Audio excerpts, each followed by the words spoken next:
قوم عاد اور قوم سمود دنیا کی تاریخ میں دو ایسی قومیں گزری ہیں جن کو اللہ تبارک و تعالی نے بے پناہ طاقت اور بے پناہ قوت سے نوازا تھا۔ ان کی طاقت کا کوئی مقابلہ نہیں کر سکتا تھا۔ یہ قوم دنیا کی لمبی ترین قوم تھی۔ ان کے جیسی قوم نہ ان سے پہلے آئی اور نہ ہی ان کے بعد اللہ تبارک و تعالی نے ان کے جیسی کسی قوم کو پیدا فرمایا۔ پیارے دوستو، آج کی اس ویڈیو میں ہم قوم سمود کے بارے میں بات کریں گے جو قوم عاد کے بعد آباد ہوئی۔ قوم عاد دنیا کی سب سے پہلی طاقتور ترین قوم تھی۔ اس قوم نے اللہ تبارک و تعالی کی نافرمانی کی اور گناہوں کے اندر مبتلا ہو گئے، تو اللہ تبارک و تعالی نے اس قوم پر اپنا دردناک عذاب نازل فرمایا اور اس قوم کو ہلاک و برباد کر دیا۔ اس قوم کا نام و نشان صفحہ ہستی سے مٹا دیا گیا۔ اس طرح قوم عاد کی ہلاکت کے بعد ایک دوسری قوم مارز وجود میں آئی جس کو قوم سمود کہا جاتا ہے۔ قوم سمود قوم عاد کی نسل سے ہی تھی اور یہ دنیا کی دوسری طاقتور ترین قوم تھی۔ قوم عاد کی تباہی اور بربادی کے بعد عاد کے چھوٹے بھائی سمود کی نسل سے یہ قوم وجود میں آئی جس کو قوم سمود کہا جانے لگا۔ یہ قوم حجر کے علاقے میں آباد تھی اور آہستہ آہستہ یہ لوگ پھیلتے چلے گئے، یہاں تک کہ یہ لوگ مغربی اور شمالی عرب تک پھیل گئے۔ اس قوم نے اپنا دارالحکومت حجر کو ہی رکھا جو کہ شہر حجاز سے بالکل قریب واقع ہے، جسے آج ہم مدائن صالح کے نام سے جانتے ہیں۔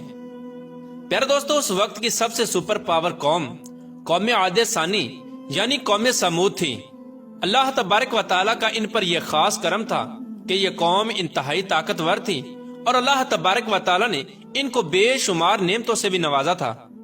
پیارے دوستو، تاریخ کی کتابوں میں اس قوم کا قد 40 ہاتھ بتایا گیا ہے اور ان کی اوسط عمر 900 سے 1000 سال تھی۔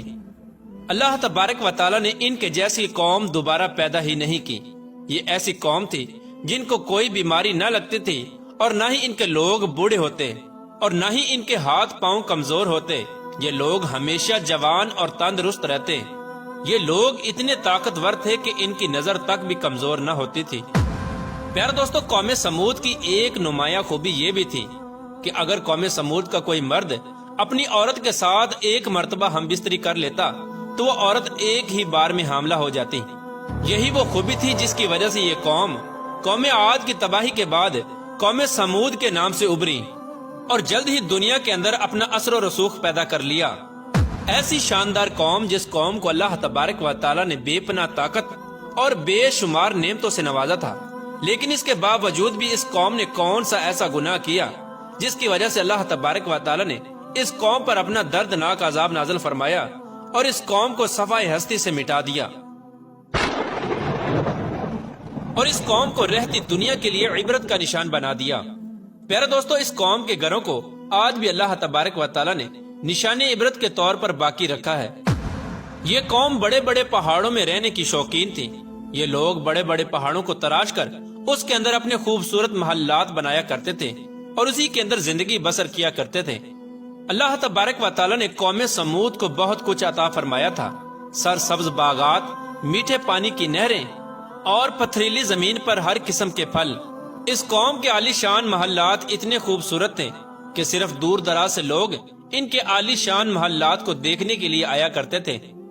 پیارے دوستو، قوم سمود اپنے عالی شان محلات اور سرسبز و شاداب باغات اور خوبصورت مرغزاروں اور نعمتوں کی فراوانی کی وجہ سے یہ قوم غرور اور تکبر میں آ گئی اور سرکشی کے نشے میں دودھ ہو کر اللہ تبارک و تعالیٰ کی نافرمانیاں کرنے لگے اور اللہ تبارک و تعالیٰ کی وحدانیت کو چھوڑ کر اپنے ہاتھوں سے تراشے ہوئے بتوں کی پوجا کرنے لگے۔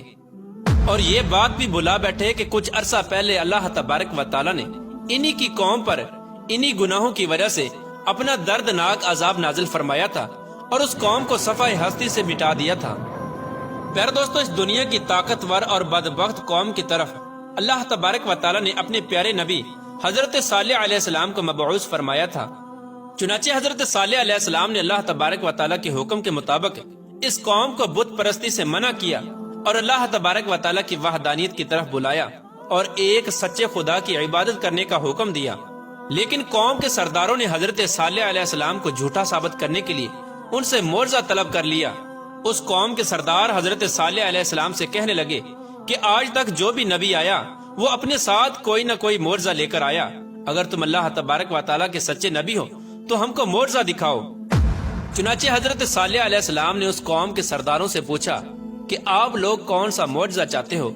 تو اس وقت اس قوم کے سردار کہنے لگے، یہ جو سامنے چٹان ہے اس میں سے ایک ایسی اونٹنی نکل کر آئے جو گابن ہو اور آتے ہی بچے کو جنم دے دے، اور وہ ہم سب کے لیے دودھ دے، اور وہ دنیا کی خوبصورت ترین اونٹنی ہو، اور اس کے ساتھ ساتھ وہ اونٹنی ایسی ہو جس کا کوئی ماں باپ نہ ہو۔ چنانچہ حضرت صالح علیہ السلام نے ان سرداروں کی یہ بات سن کر اللہ تبارک و تعالیٰ کی بارگاہ میں یہ دعا کی، تو ان کے دیکھتے ہی دیکھتے سامنے پہاڑ میں سے ایک خوبصورت حاملہ اونٹنی نکل کر آئی، اور آتے ہی اس اونٹنی نے ایک حسین و جمیل بچے کو جنم دیا۔ اس وقت اس اونٹنی کے تھن دودھ سے بھرے ہوئے تھے، اور اس اونٹنی نے اتنا دودھ دیا کہ سب لوگوں نے پیٹ بھر کر دودھ پی لیا۔ اس کے باوجود بھی دودھ وافر مقدار میں موجود تھا۔ چنانچہ حضرت صالح علیہ السلام کا یہ عظیم الشان معجزہ دیکھ کر وہ تمام قوم اور اس کے سردار لاجواب ہو گئے، اور اس بدبخت قوم کے سردار حضرت صالح علیہ السلام سے کہنے لگے کہ اے صالح علیہ السلام، یہ تو سراسر جادو ہے۔ اس طرح اس قوم کے بدبخت سرداروں نے اور اس قوم نے یہ معجزہ دیکھنے کے باوجود بھی حضرت صالح علیہ السلام پر ایمان لانے سے انکار کر دیا، اور اسی طرح اپنے کفر و شرک پر اڑے رہے۔ چنانچہ اس قوم کے کچھ لوگوں نے حضرت صالح علیہ السلام کی اونٹنی کو نقصان پہنچانے کی کوشش کی، تو حضرت صالح علیہ السلام نے ان لوگوں سے کہا کہ یہ اللہ تبارک و تعالیٰ کی بھیجی ہوئی اونٹنی ہے جو تمہارے لیے ایک معجزہ ہے۔ اب تم اس اونٹنی کو اللہ تبارک و تعالیٰ کی زمین میں چھوڑ دو، اور اسے کسی قسم کی تکلیف نہ پہنچانا، ورنہ اللہ تبارک و تعالیٰ کا دردناک عذاب تمہیں پکڑ لے گا۔ معزز ناظرین، اس طرح اللہ تبارک و تعالیٰ کی وہ بھیجی ہوئی اونٹنی اور اس کا بچہ قوم سمود کے کھیتوں میں پورا دن چرتے اور ان کے چشموں کا سارا پانی پی جاتے۔ یہ ماجرا دیکھ کر قوم سمود نے حضرت صالح علیہ السلام کی بارگاہ میں شکایت کی کہ اونٹنی اور اس کا بچہ چشمے کا سارا پانی پی جاتے ہیں اور ہم کو پینے کے لیے پانی نہیں ملتا۔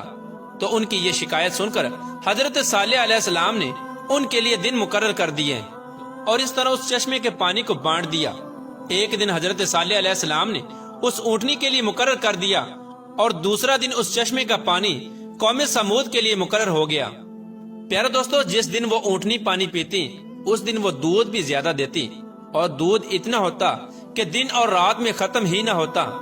جس طرح کہ اللہ تبارک و تعالیٰ قرآن پاک میں اس بات کی طرف اشارہ کرتے ہوئے ارشاد فرماتا ہے، اور حضرت صالح علیہ السلام نے اپنی قوم سے کہا کہ یہ اونٹنی ہے، ایک دن اس کی پانی کی باری ہے اور ایک معین دن تمہاری پانی کی باری ہے، اس کو کوئی تکلیف نہ دینا، ورنہ اللہ تبارک و تعالیٰ کا دردناک عذاب تمہیں پکڑ لے گا۔ پیارے دوستو، اس طرح کچھ ہی دنوں بعد قوم سمود اس اونٹنی سے